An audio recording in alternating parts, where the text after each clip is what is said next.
Hi, and welcome back to my channel. If you like what you saw last week, please continue to like, and if you haven't already, please subscribe.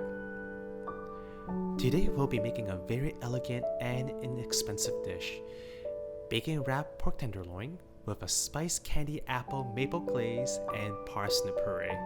I know, it's a mouthful.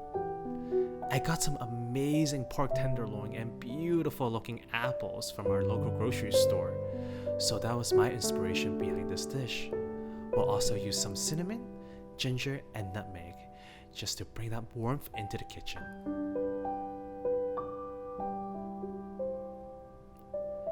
When you get your pork tenderloin from your local grocery store, most of the time you'll find that there are still some silver skin left on it. This is so tough, it's gonna be really hard to bite through. So you want to take your time, use a sharp knife, and just cut it out. After that, just season it, salt and pepper.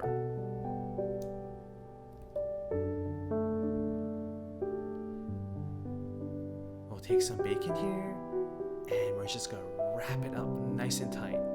You want to make sure that every inch of that pork tenderloin gets some bacon to it. You want that flavor to get in.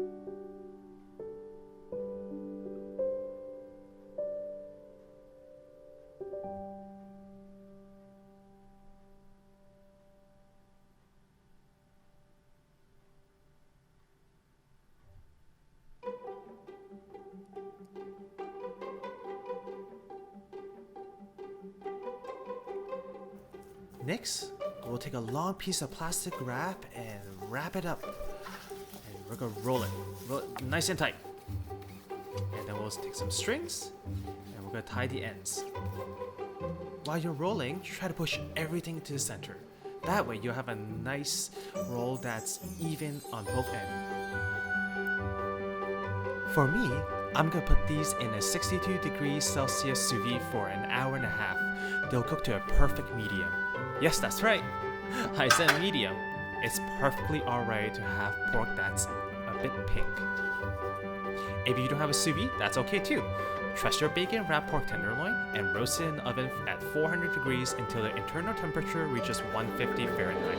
That's about 18 to 20 minutes. Also, it depends on your oven.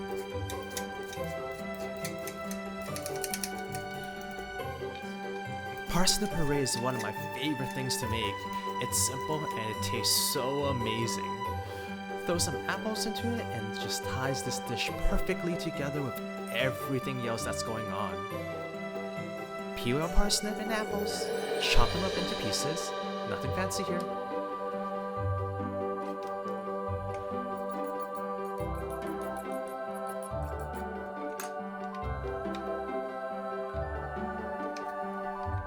Throw those pieces into a pot, and we're going to fill it up with milk and some water. We're going to bring that to a boil.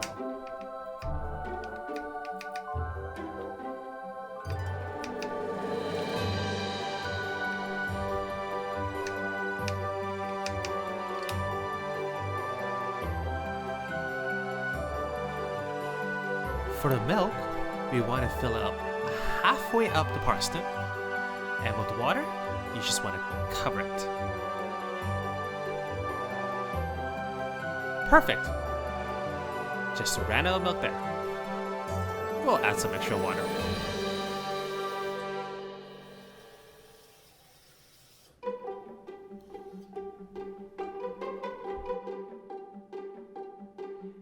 Bring the milk to a boil, and once boiling, you want to turn it down to the lowest setting that you can. And just leave the lid off, and you want to let it simmer. That way, all the parsnip and apples can just absorb all that milk. Now, we'll work on the candy apples. For the candy apples, you want to dice them as finely as you can. This is going to be part of your plating, so you want to make sure that it looks good, right? And trust me, they'll cook much more evenly that way. Take your time and just cut them into small cubes.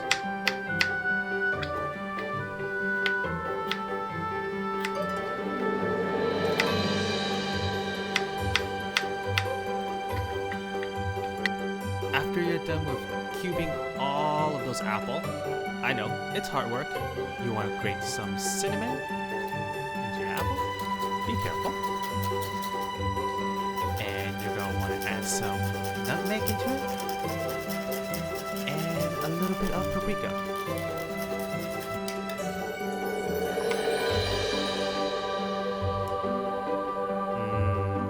That nutmeg smells so good.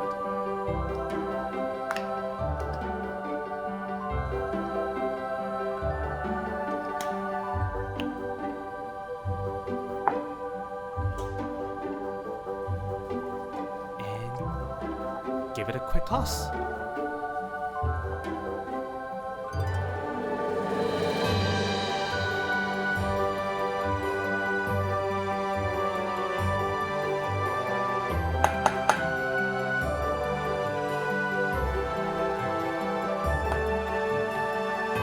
And perfect.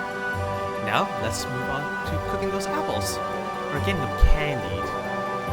Honestly, I'm just making a glaze for them. You want to melt some butter? Toss your apples into it. Give it a good quick flip. And hope none of those come out. Oh. And then we're going to add in our spice rum. If you don't want to use spice rum, you can always use apple cider. Just going to turn up the heat here. Add that in, and just let it go. Look at that flame. I really like to play with fire.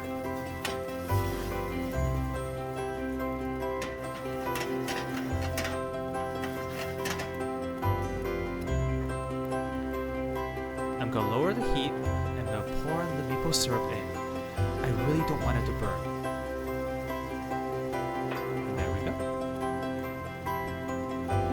Shake.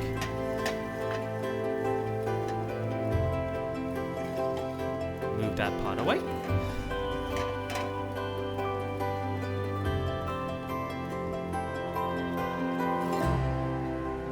And add the cinnamon stick.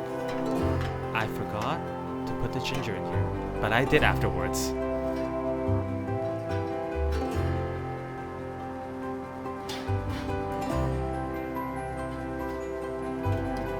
Lid on it and just let it simmer.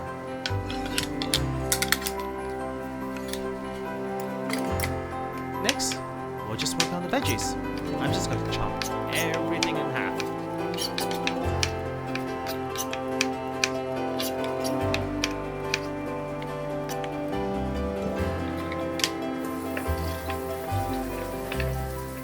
I got these beautiful heirloom carrots from the grocery store as well too. Hey, but if you can't find these, that's alright. Just use baby carrots.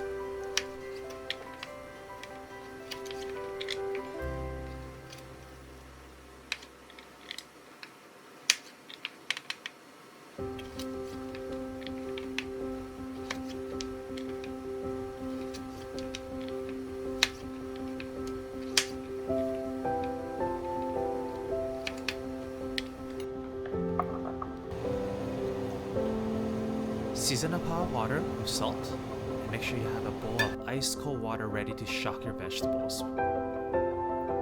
This way, they'll come out nice and crisp though. For the carrots, because we already cut them in half, you just need to blanch them for 2 minutes.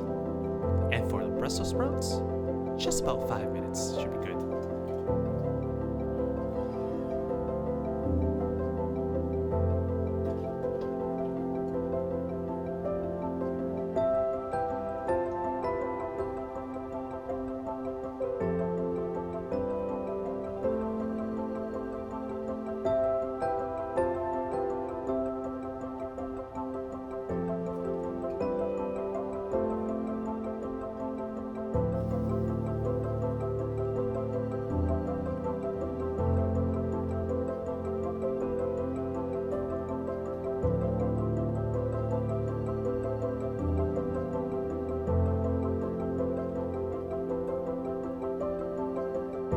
Remember that parsnip? Well, there it is.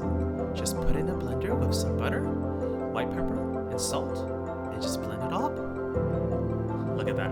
Look how smooth that is. It's delicious. I promise you. We're getting to the final stretch. Yay! Preheat your oven to as high as you can get. We're gonna roast our pork tenderloin. You don't want to leave them in there too long because they're already cooked. You just want to give them a nice color and crisp up that bacon. Bacon. Look! And our pork tenderloin done. Well, at least they're coming out of the sous vide. You want to take out that plastic wrap and you want to dry them with a paper towel. Make sure you have a lot on hand. You want these to be as dry as they can, so when they go into the oven, they just need to crisp up and not evaporate the water first. You don't want to overcook these. Nobody likes dry pork tenderloin.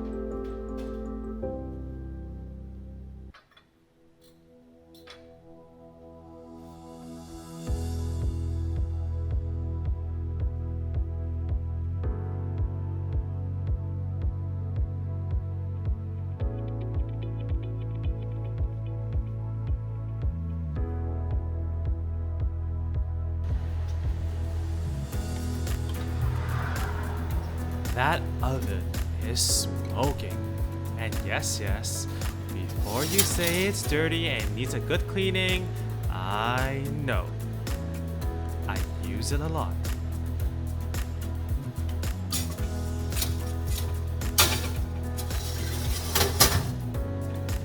See you later. Look at that. Look how beautiful that is. And that was just 5 minutes in the oven. That's all you need.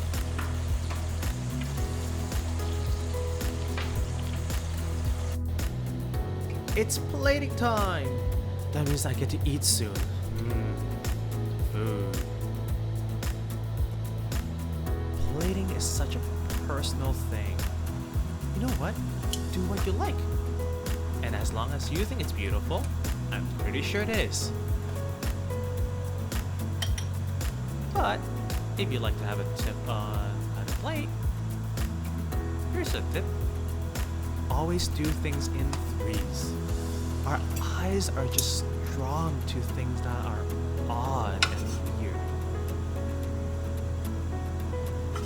We just like it.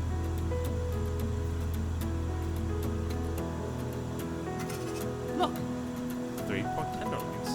And look how juicy that is.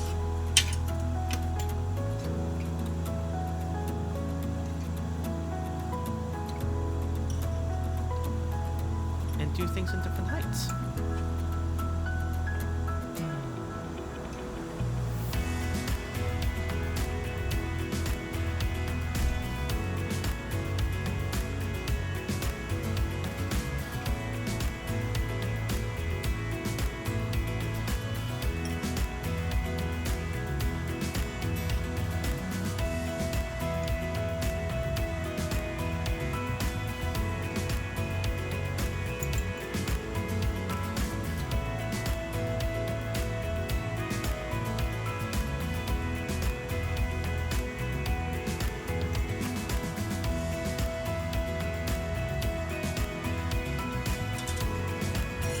Don't forget the spiced apple maple glaze. That's the most important part. You work hard for those apples. Drizzle on top. Spoon some of those apples into the Brussels sprout leaves. And I think we're good.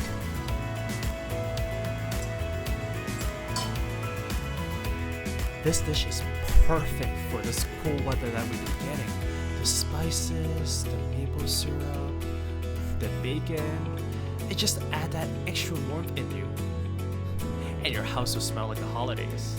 I hope you get a chance to make this dish.